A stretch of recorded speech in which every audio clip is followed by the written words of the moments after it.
Oh man, sir, how are you doing today? I'm good, man. I'm chilling out, having a good time. Yeah, is this your first time in Richmond? Second time. Okay. Ish, maybe. I don't know. I got you. Yeah. I mean, clearly we are some Power Ranger fans up in this piece. Am I right, y'all? Now, let me ask y'all this question. This is very pertinent. It's very sincere, very important. Which of y'all is not a Red Ranger fan? Okay, just checking. Just checking.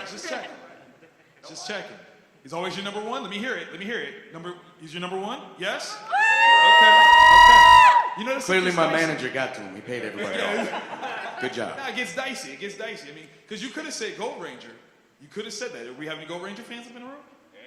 Yeah. Okay. I was just seeing what the room was like. Which did you prefer to play? The Red Ranger or the penultimate Gold Ranger? What? The penultimate. Yeah, that's right. Penultimate? Penultimate. Let's put it up there. Let's just go ahead and make it right. All right. He was the only Ranger in history to have the power of 3 Rangers at one time. That is facts. Absolute facts. The most powerful Ranger built. But they didn't want to make another guy too insecure, so they didn't talk about that. Ooh, spilling tea. Anyway, Gold Ranger was a lot of fun. I got to come back, do that 6th Ranger thing. Right. And, everybody's getting their butt kicked. I show up like, hey, I got this, take a knee. And, clean up a little bit and be like, peace, I'm going to be at the pool with a pina colada. I'm going to go talk to Emily right now because they never gave me a girl as a Red Ranger. I had to wait till Gold Ranger, and then they just danced her around me. I'm like, come on. Come on. This is what we doing? Can I get a little R-E-S-P-E-C-T? I'm just saying. But as Red Ranger, I had a lot of fun too. I mean, he's the rock. Right. He was the rock that the team was built on, and he didn't need the extra gear. He didn't need the extra flash. He didn't need, he wasn't a hype monster. The Red Ranger was all too happy. Like, when Jason wasn't morphed, he was happy to be soft-spoken, easygoing, laid back, let the team do what they do, because they know how to handle themselves too. Right? They don't need him any more than he needs them. We're a team. That's what team means, right?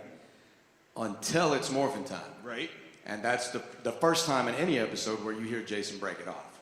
And that's where he steps up, command comes into the voice, and he's like, let's get down. Right. So the Red Ranger for me was kind of the genesis. He was the rock for the team. Gold Ranger was kind of like a pimp.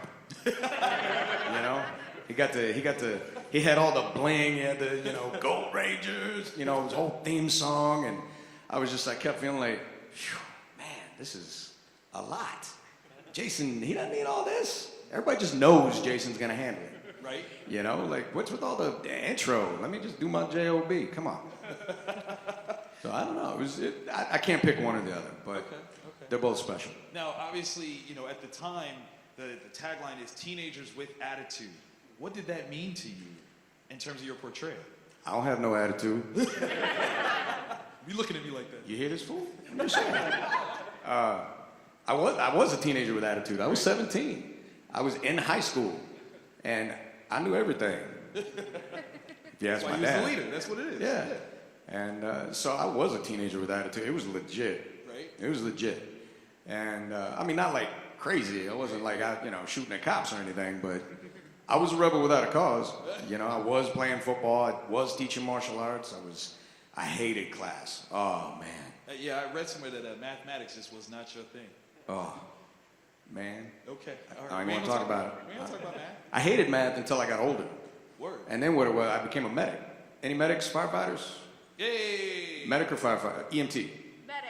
Medic. So talk to me about med math. Drip ratios, calculations, amiodarone. So live person, amiodarone, 150 milligrams over 10 minutes, right? First live dose. If they're dead, they get 300 milligrams. Well, what if we're talking epinephrine? Well, it's 1 milligram, rapid IV push followed by 20 cc bolus, right? What if they're alive and I gotta titrate it? Just make sure it's a lot less, like half of everything else.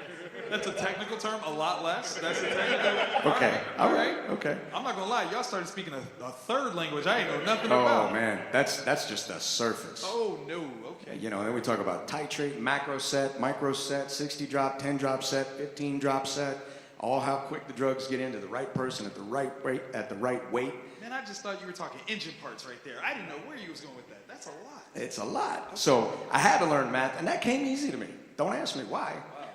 2 plus 2, I was like 26. You know, but med math, people were like banging their head on it. I was like, oh, I got that. I don't know why, but I got that. And then the second time I ran into math, after I hated it my whole life, I was in the Middle East, and they gave me a rifle, a long gun, and I'm sitting here on a 1,000-yard weapon, mil-spec, fluted barrel, 6x24, Leupold day and night optics, Chimera rings, Atlas bipod, 308 caliber, 1,000 yards on this bad boy. And the guy that it was his weapon at the time, he started showing me something, how to shoot.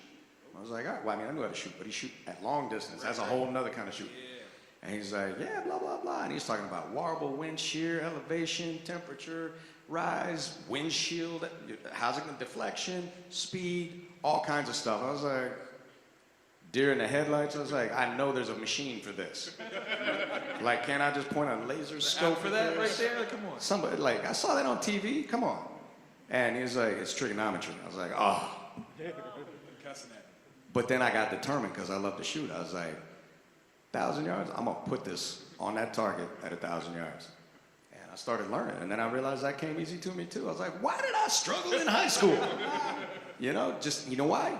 Because they made me do it. There it is. There it is. Rebel without a cause. There it is. Don't make me do it. It's like, I refuse. I refuse. No. What do you mean I got to eat? I'm going to stop right now.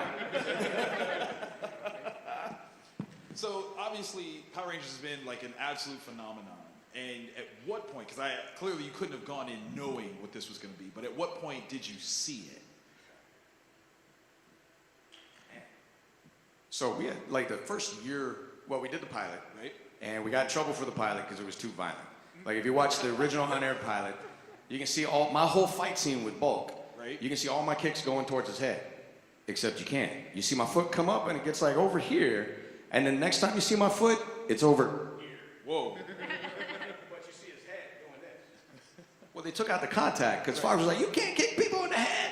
I was like, have you watched Bugs Bunny and Wile E. Coyote? Right. They are blowing each other up, running trains over each other, and I turned out fine. You know what I mean? Like, come on. Right. He's a big bully. He needs a butt whooping. I'm just saying. And so they cut all that out. We had to refilm some bits, send it back, and they're like, well, you know, we'll option, you know, a bit. And then we started filming. Right. And the first season, I think, was, I don't know, it's 40 or 60 episodes, which is stupid. Because the first season in every other TV series is like 13 episodes. That's a normal season in any show. We did like 40 or 60, or it was a lot. So we filmed back-to-back, crazy schedule. We had no social lives. You know, 14, 16, sometimes 17-hour days, maybe a little longer. And between the drive up, the work, and then the turnaround. We drive up, it was dark. We were leaving, it was dark. Take a nap, shower, go back. So the first year, we didn't really have a lot of time to like engage with the public, see you guys. The producer comes down one day, he's like, hey, I want to let you know your show is #1 in the world. And I'm sitting next to Walter Jones on stage. It's late at night. We got our ranger suits tied down around our waist. We've been at it all day. We're tired. We're reading over our sides. And then he's like, good job. Turns around and walks up the stairs. I look over at Walter. I was like, did that just happen? And he's like, yeah. And we went back to reading our scripts. And so that was like how unceremonious. They didn't want us to know how much you guys love the show because they didn't want to give us that power. You know what I'm saying? Yeah. They kept us working, kept our noses down, and they pumped out some good stuff and paid us nothing to do it. So fast forward a year, probably, first time I got to experience it on any level, we finally get a week off for Christmas. And the owner was Jewish, so he could have cared less about like Christmas holiday. You know, he's not my favorite guy. We're not gonna talk about that. Anyway, so we get a week off, and I was like, you know what? I need some new jeans. I'm gonna go to the store, Glendale Galleria. I'm gonna get myself a pair of jeans. Not complicated, right? You thought. Wrong. I ended up needing 2 pairs of jeans. So here I am. I get out of my Jeep, same Jeep I drove till last year, like 26 years, my baby, and park the car and come up, walking across the street, moseying on up front entrance, broad daylight. baby face shave, like there is no hiding this business. And I'm up and not even thinking about it because I hadn't seen it yet. And as I'm walking up to the front doors, I see people and they're like, you know, I'm like, I got a booger hanging up. I got something in my teeth, you know. It's not like I could just whip out the phone back then and be like, oh yeah, I got bats in the cave. You know, fix that business. Couldn't do it. So I'm like, good, you know, checking my business. I was like, what's up? My fly was unopened, I was good. And so I make it up and make it inside the front doors. And I had the brief, like, respite when I got inside the doors. And then all of a sudden I see a couple other people, they're like, I'm like, oh, all right. This is a zombie apocalypse. They're all about to turn and start eating me or something. You know, I was like, wait, what is this? And then the first scream let out. I jumped like Jesus had just been resurrected. I was like, killing somebody over there, what happened? You know, I was like, damn, be nice. Somebody call 911. And then I realized they were staring at me, and I got mobbed. Oh, no doubt. I got mobbed. I lost one shoe. Whoa. They ripped the back pocket off of one of my butt jeans. I was like, I need another pair of jeans Yeah, I was now. gonna say, you came in for jeans and lost a pair. I'm telling you, my shirt was ripped off, claw marks down my back. Wow. Like, not for any good reasons either. I was gonna say, did they at least give you their number? Shades, my hat. No, no. I mean, maybe. It was loud. They were screaming. I was like, nuts. You don't need to go through that. So that was my first time. Okay. Security showed up. And they were like, you got to let us know when you're coming to the mall. We'll get you security. I was like, I didn't know. they didn't put that in my contract. How am I help me out? I just wanted some pants. Can I go to Abercrombie? Right. Can I get some jeans before I go? Somebody have maybe a Band-Aid, some Bacitracin. And a hug? Help a brother out. Oh my God. We definitely don't want to take up all your time, so if you guys have any questions, there is a mic right here. We're just asking you to do one question at a time. So feel free, come on, join us. Hello. Hello. How are we doing today? Good. Fantastic. So not getting too much into it, obviously when you left Power Rangers, how did the coming back come about and any stories after that since of the issues of leading? Well, they paid me more money. Hey, nice. It's pretty simple. There you go. My fight was with Haim Saban. Shuki Levy was his right-hand man. Haim is a prick. And Shuki, I mean, like legendary. You get out there in the business, people know him. They'll be like, ooh, be careful. You might meet a few who like him, but not for long. And anyway, so Shuki's his number 2 man. He was a creative mind. He was a really cool dude. He had this 1970s fro going on. That was like, wow, that was crazy. I loved it. Anyway, so he calls me. He's like, Austin, you want to come in and have a talk with me? I was like, about what, man? Because I didn't fight with him when I left the show. He's like, I'm thinking maybe we bring you in as Gold Ranger. I was like, Gold Ranger? Okay, well, you know, how are we going to talk about the paycheck? I don't need to be rich. I didn't need $1 million, but I need to be able to help my mom get groceries and dental care, which was my problem when I left. He's like, yes, we'll take care, we'll pay you better, but you must be quiet about it. Like, okay, well, let's talk. So I come in, he brings me into a movie set, and I sit down, and Blake Foster, you guys know him, Turbo. Yeah. So I'm on this set, Blake is out there, and he's like shooting his movie, and he loses his business. Because Amy and I didn't know Amy was coming too, Pink Ranger. We come up on set about the same time, and little Blake Foster, cute little kid, I don't know what happened. I'll tell him that too. He comes running, he's like, oh my God, you know, everything but peeing himself. He's super excited. I was like, hey, good to meet you, buddy, all right. And then he steps off over on the side, he starts doing all these martial arts. Shuki looks at me, he's like, what do you think? I was like, what? I was like, he's good. He's like, yes. You think Power Ranger? And I looked at Shuki. I was like, him? He goes, yeah. I was like, why not? He's good. Right? So that was the first bit. And then he looks at me, he's like, and Amy's sitting on one side, and we're all kind of talking. And he's like, so what would you think? Maybe you come back, you do film.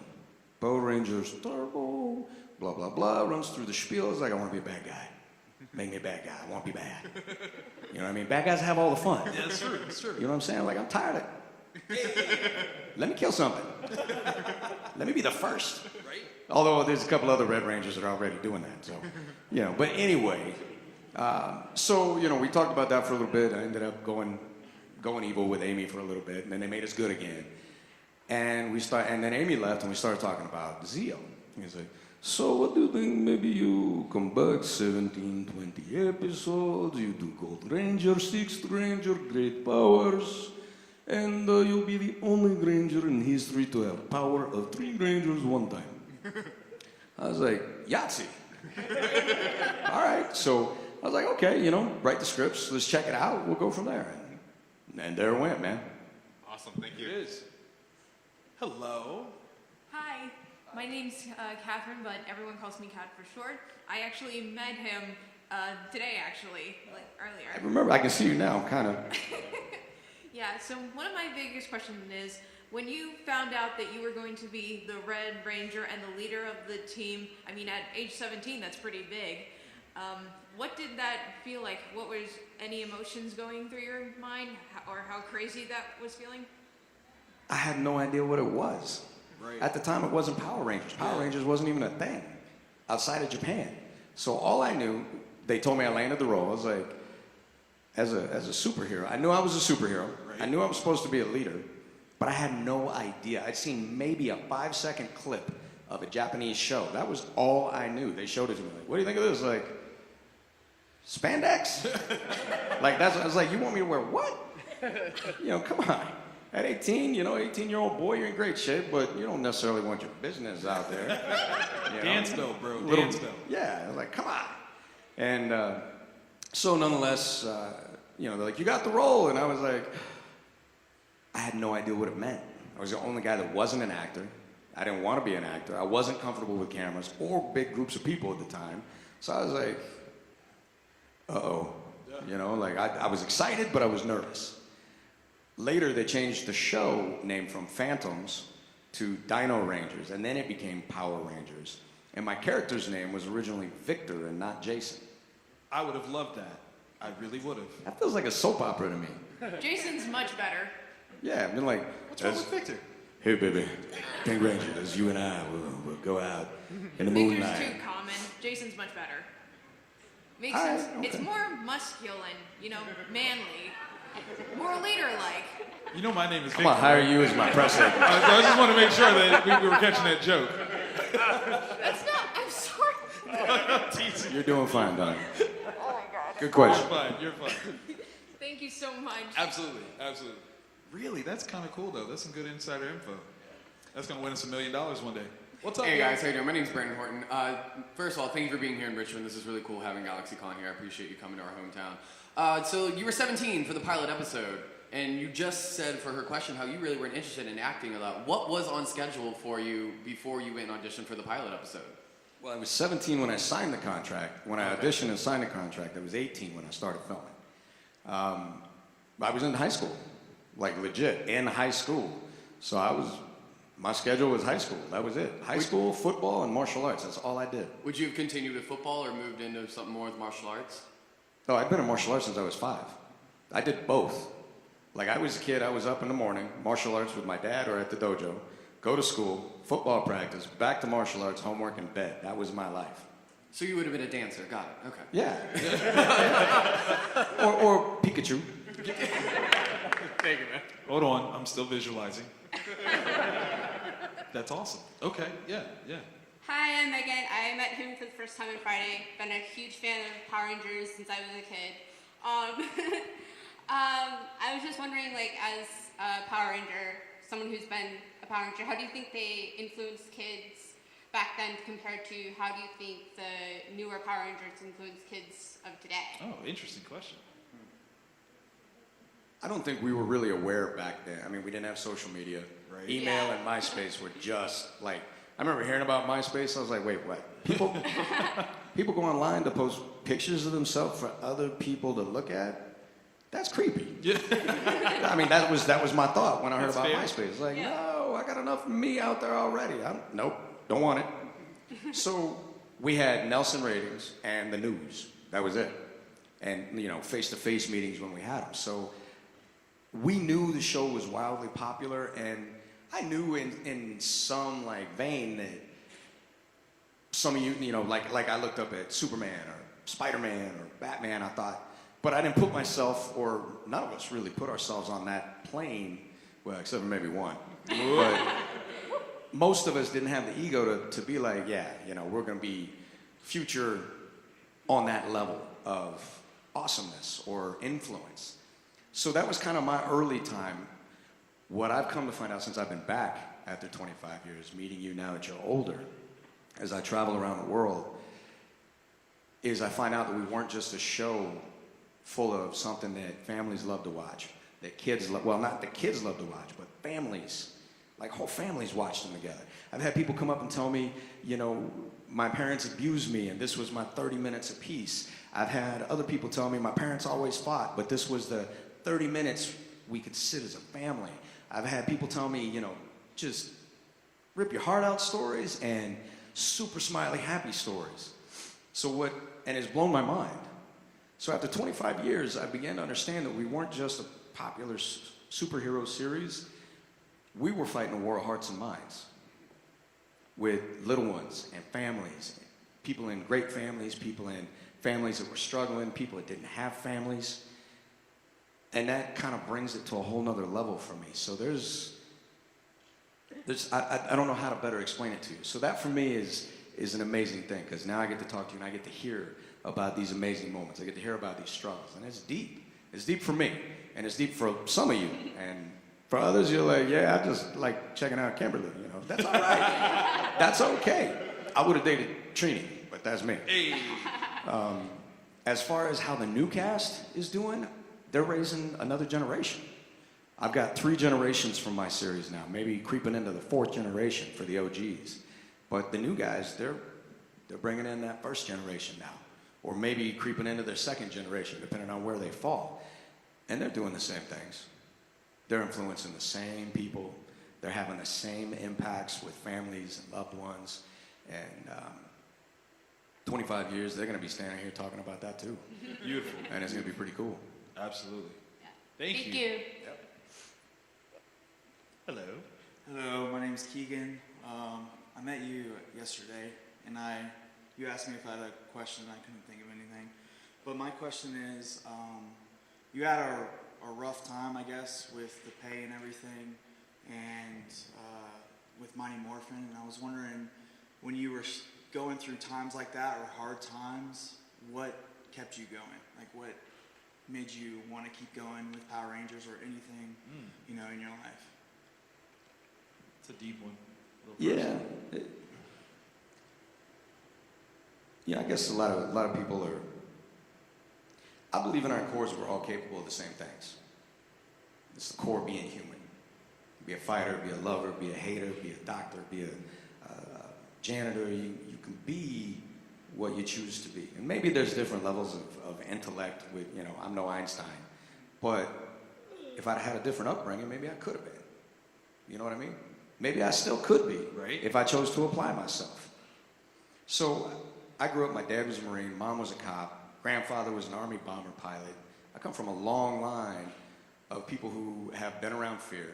And anybody that tells you they're not afraid in life is full of, you know what? They're full of it. Or they're certifiably well and truly insane or on drugs. Fear is a normal part of life. What makes it different, what makes a man or a woman, or a teenager at the time for me, is the ability to understand you're afraid and not let it keep you from doing what you believe is right. Word. Everybody goes through fear. I still do. I did 4 years in the Middle East, 12 years in the fire department. I mean, I've been running into burning buildings while everybody else with brains was running the hell out. You know? And that's not something I say in a wow or cool way. I say that in that I'm not wired properly. You know, I've been dropped on my head a few times. So, but something we all have is the ability to make decisions. I know I get hungry. I know I got to go to the bathroom. I know I get afraid of who knows what when it happens. I know I love my babies and my family. The question is, what am I going to do about it? Well, it's not hard for us. When I'm hungry, we all make that decision easy, right? Let me go eat something. I'm hungry. The hard question is, am I going to eat that whole damn pizza or just one piece? Right? There's the question. Yep. The next question, all right, I gotta go to the bathroom. Well, I can go now over there in the bathroom, or I can wait 10 minutes and do it in my pants. Those are decisions. It's no different in the harder decisions, except it's a war of the heart and the mind. Your mind knows, usually, 9 times out of 10, what the right answer is. Damn, I'm afraid. I don't want to go to war with a billionaire. I'm 20 years old. I don't think I can win this. Well, then the question became, what am I going to win? What do I need to win? Maybe I'm not going to win a bunch of money. Maybe I'm not going to win any money. What do I really need to win? And what I really needed to win was my freedom from my contract and my dignity for being paid crap to make this man $1 billion. And I won. So every time you got a tough decision, you got to decide there's what you want and then there's what you really need. And you just got to think it through and figure it out. All right, thank you. My respect level for you just escalated 10 times more, man. That was real. That was real. Hello. Because I was going to go in the bathroom. Hi, my name is Samantha. This is my first con, and when I was a kid, I loved the Power Rangers. My sister first introduced me to it when I was really little, and so I grew up watching you and all the others, and it was so cool. So my question is, who was your favorite person to work with? Man, there was a lot of great people. So Paul Schreier and Jason Narvi, Bulk and Skull, I mean, they were comedy relief even when the cameras weren't rolling. So they were a lot of fun. Those were kind of the two that I looked up to because I thought they were great actors. And I didn't know anything about acting, so I was watching everybody, learning from everybody about acting. Walter Jones, who played Zach, was my best friend, still is my best friend, my boy. So he was kind of like my big brother. I had that bond with him. And, he'd smack me around and be like, hey, you're being stupid.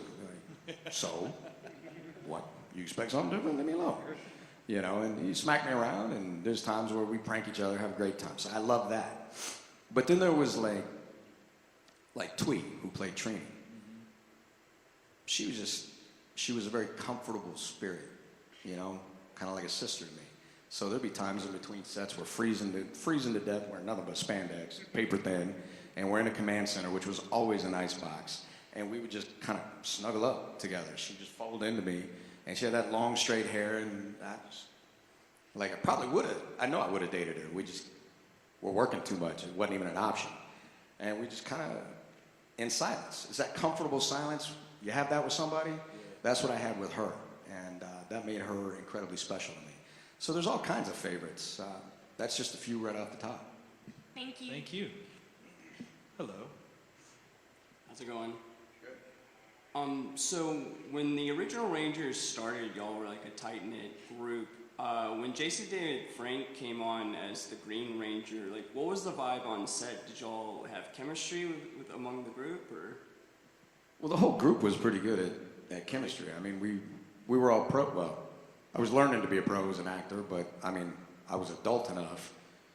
There wasn't really there was no preamble. It's not like the boss came in one day and was like, hey, in 3 weeks, there's going to be a new Ranger, blah, blah, blah. I hope you guys are good with it. Don't worry about it. Don't sweat it. Good luck, blah, blah. You go team. That never happened. It was more like the day before. Hey, dude, tomorrow, new Ranger, green guy.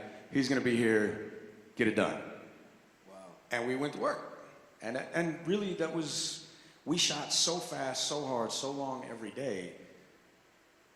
He was there one day, and that was it. And there was no vibe. It just was. You know what I mean? Thank you. Yeah. Was there not even the prep time to even talk about what the introduction of the character was supposed to do to the team dynamic? I mean, obviously. Well, what we knew was we had the scripts. We knew he was going to be evil. I knew I was going to defeat him, and then I knew I was going to invite him to the team. Gotcha. And that was about the limit of what I knew, what any of us knew, I think, in the beginning. Okay. Hello. What was your favorite episode? That's a tough one. Right. So I think Day of the Dumpster, the original unaired pilot, because again, that's where everything started for me. But Pudgy Pig food fight, that was just so stupid. I can't not love it. They had me swinging these god awful plastic hot dog nunchucks, and once I got them going with any sort of speed, they broke and would fly off everywhere. I was like, can I get some real plastic hot dog nunchucks, please? What's with these fake plastic ones? It was horrible. But that was fun. And then Forever Red, I think I enjoyed quite a bit. And Return as a Gold Ranger was another probably big one. So, and then the episode where we all got to turn evil for a little bit. Yeah. Like they had me unbutton my shirt down to my, Heartthrob. waist. Yeah, I was like, we need to see those abs and those arms. Break them out. He was like, All right. write that Well, check though. I watched producers go into my wardrobe one day and they just started cutting sleeves off my shirts. And they're like, well, what's he gonna wear with these pants? And they pull out a shirt and she's like, he doesn't need a shirt with that one. Wow. I was like, cougar. I'm feeling scared. Anyway, so those were probably some of my favorite episodes. Thank you. Hello. Hello, my name's Ian. So my question is, what were your opinions of the Power Rangers movie that came out 2 years ago? The reboot. Well, my first thing is I gotta show respect. R.J. Seiler, favorite character in the movie. Loved him. Funny as hell, great actor. Loved R.J. Seiler. Yeah. Favorite moment in the movie? Jason got to pimp slap the bullies. Because that would have never happened in my show. They mean, you can't hit him in the head. You know, we weren't allowed. That was violent. So that was pretty cool. Rita was hot. If that had been my Rita, it would have been the evil Red Ranger saga. It'd have been over. We'd have had little Red Ranger evil babies. Snaggletooth, Goldtooth, didn't even matter to me. So that was kind of cool. The Zords. It was different. It was different. You know, it's like a mic drop, but not in a good way, what they did with the Zords. I was like, the Mastodon. He was not a cockroach.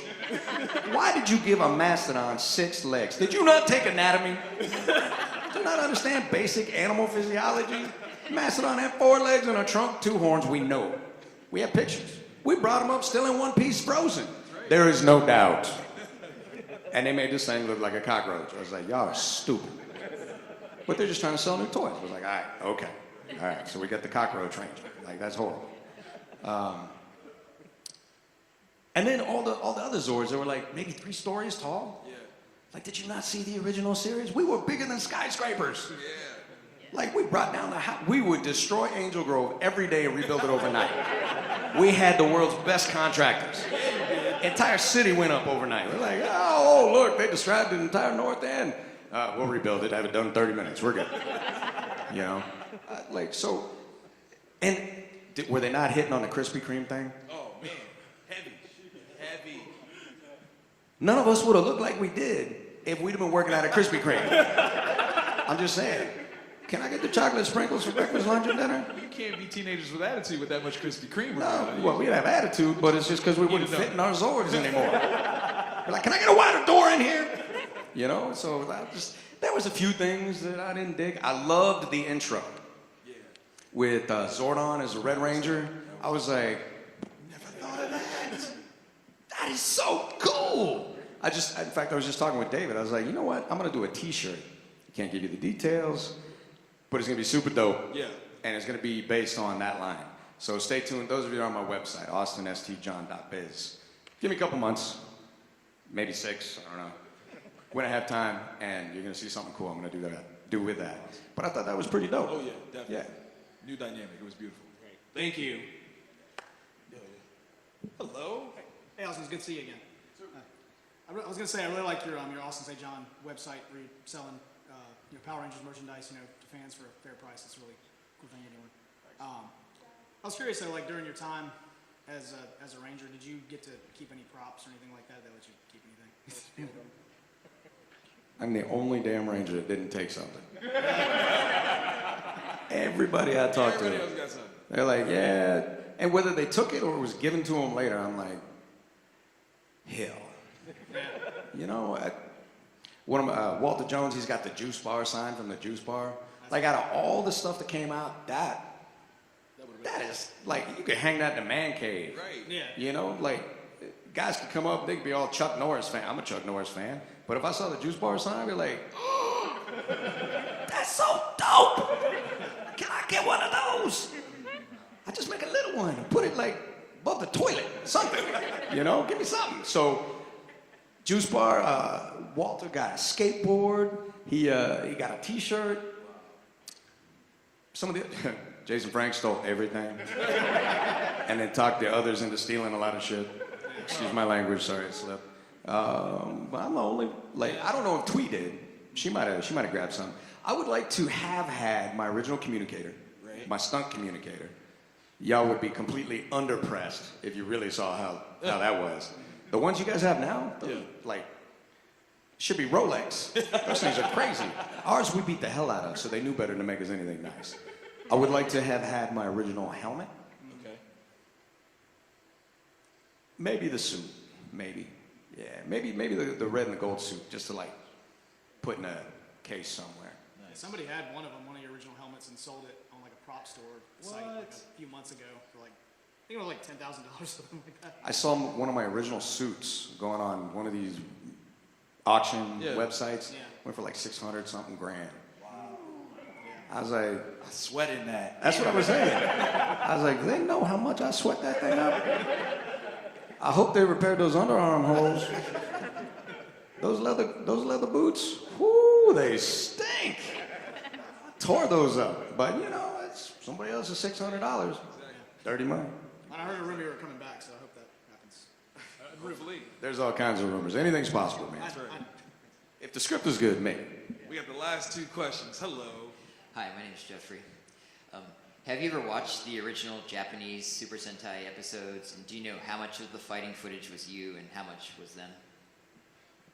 So, what I've seen of the Japanese footage is when we would go in on Saturday and do ADR, audio digital recording. And that's when I had to lay down my voice over the skinny little dude that was wearing my suit. You know, and let's go, get him, yeah, rah, rah, make the fight sounds, all that stuff. I can tell you, you could always tell when I was in the suit because I was built like a brick house. I had a booty.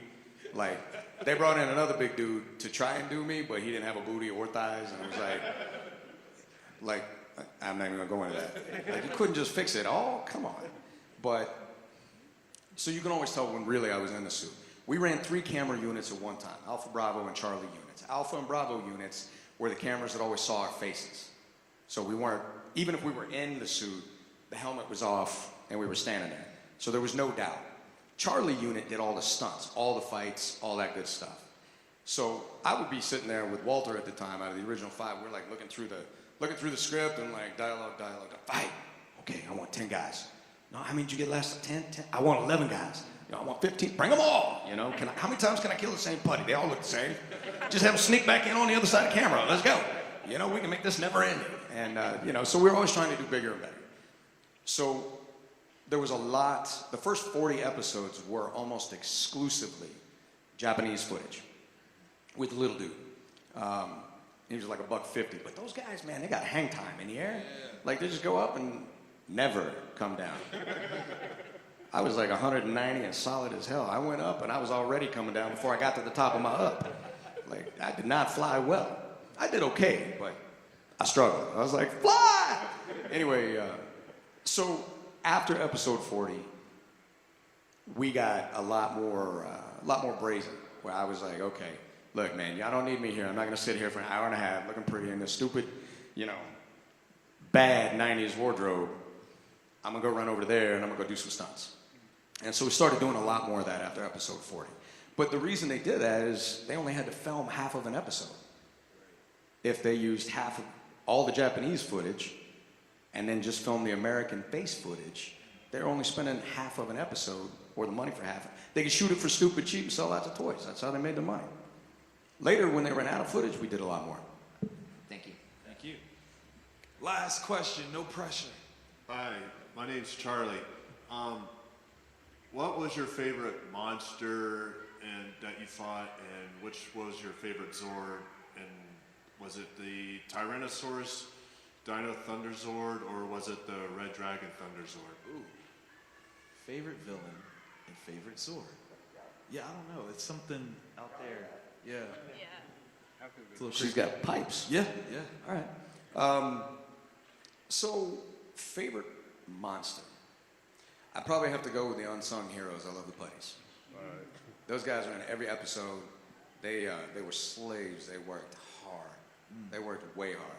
The very first putties in the unaired pilot, those boys, before they made putty suits that were spandex like ours, they put them in 7mm thick wetsuits. Ow. And full-on rubber masks. And we were filming in California high deserts in summer.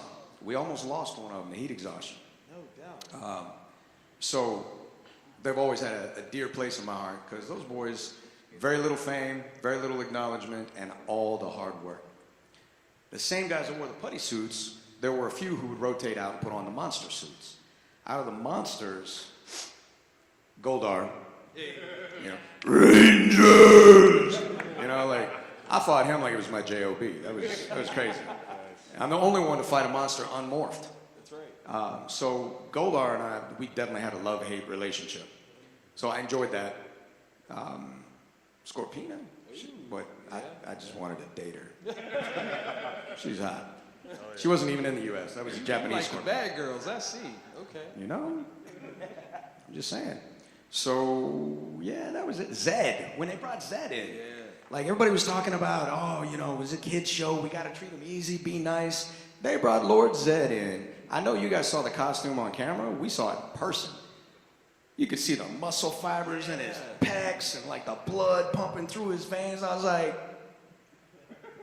do they know this is a kid's show? I can see his brain. Like, this is not a kid show. Is this the same kid show? It's like, shouldn't he be next door on, like, Beetleborgs?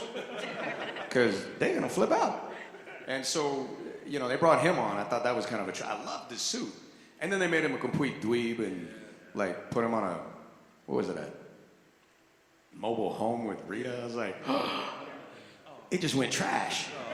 Oh, no. Please never show us the babies. I didn't need that in my life. So that's probably it. Gotcha. Thanks. Guy was cool.